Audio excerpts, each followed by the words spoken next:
If you want to know what we are, look upon the farms or upon the hard pavements of the city. You usually see us working or waiting for work, and you think you know us, but our outward guise is more deceptive than our history. Our history has many strands of fear and hope that snarl and converge at several points in time and space. We clear the forest and the mountains of the land. We cross the river and the wind. We harness wild beasts and living still. We celebrate labor, wisdom, peace of the soul. When our crops are burned or plowed under, we are angry and confused. Sometimes we ask if this is the real America. Sometimes we watch our long shadows and doubt the future. But we have learned to emulate our ideals from these triumphs. We know there were men who came and stayed to build America. We know they came because there is something in America that they needed and which needed them.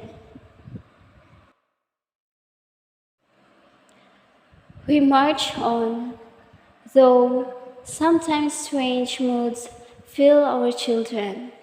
Our march toward security and peace is the march of freedom. The freedom that we should like to become a living part of.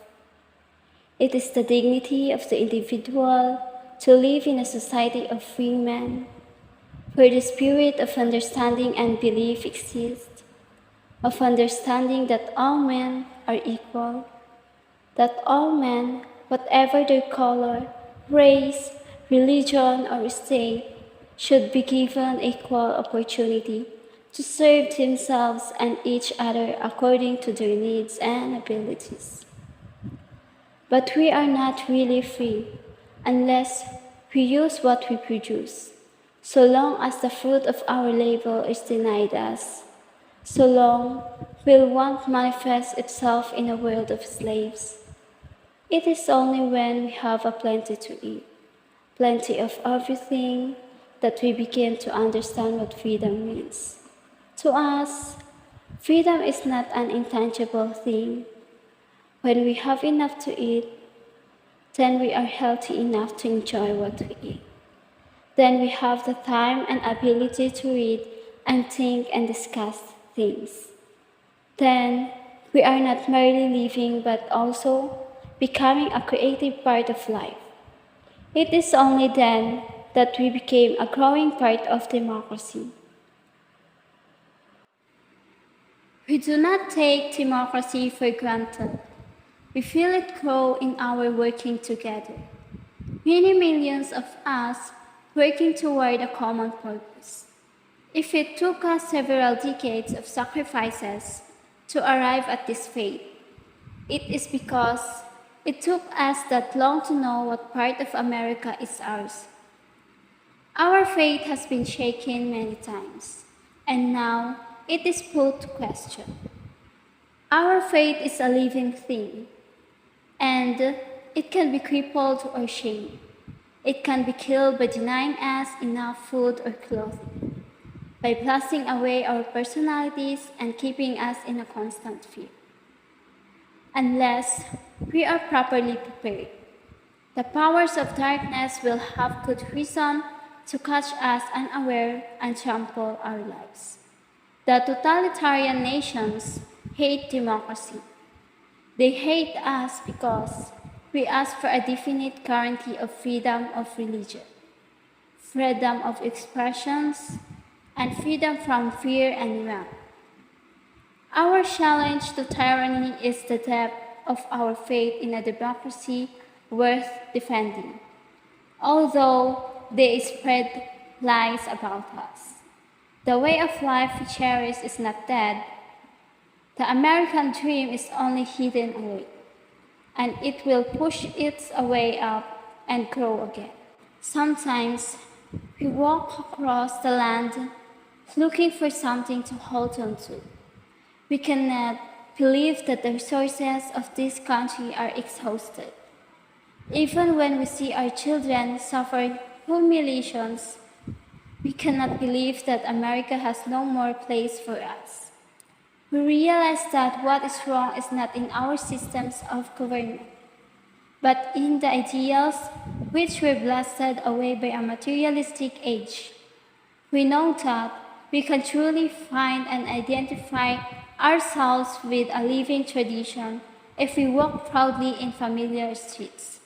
It is a great honor to walk in the American earth.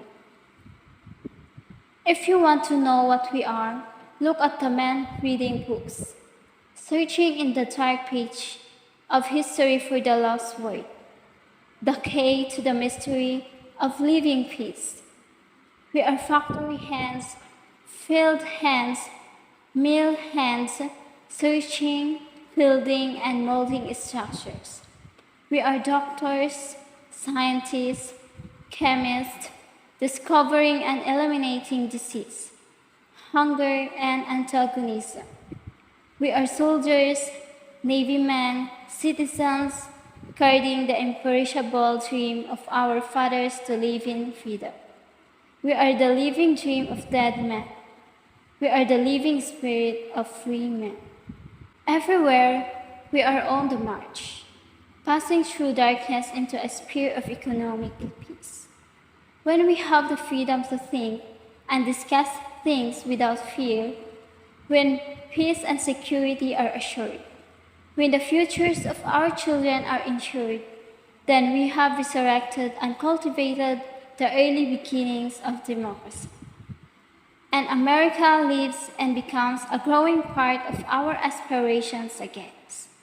We have been marching for the last 150 years. We sacrifice our individuals' liberties, and sometimes we fail and suffer.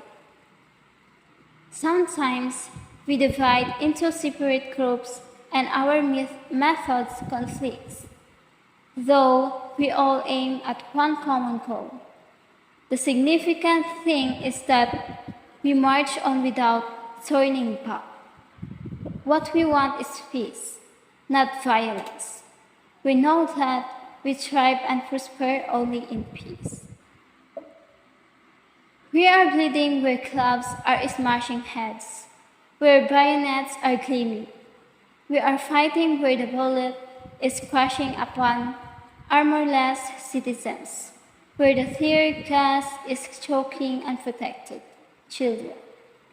Under the lynch trees, amid hysterical mobs, where the prisoner is beaten to confess a crime he did not commit, where the honest man is hanged because he told the truth. We are the sufferers who suffer for natural love, of man for another man, who commemorate the humanities of every man. We are the creators of abundance. We are the desires of anonymous men. We are the subways of suffering, the well of dignities. We are living the testament of flower and waste. But our march to freedom is not complete unless one is annihilated. The America we hope to see is not merely a physical, but also a spiritual and intellectual way. We are the mirror of what America is. If America wants us to be living and free, then we must be living and free. If we fail, then America fails. What do we want? We want complete security and peace. We want to share the promises and fruits of American life. We want to be free from fear and hunger. If you want to know what we are marching.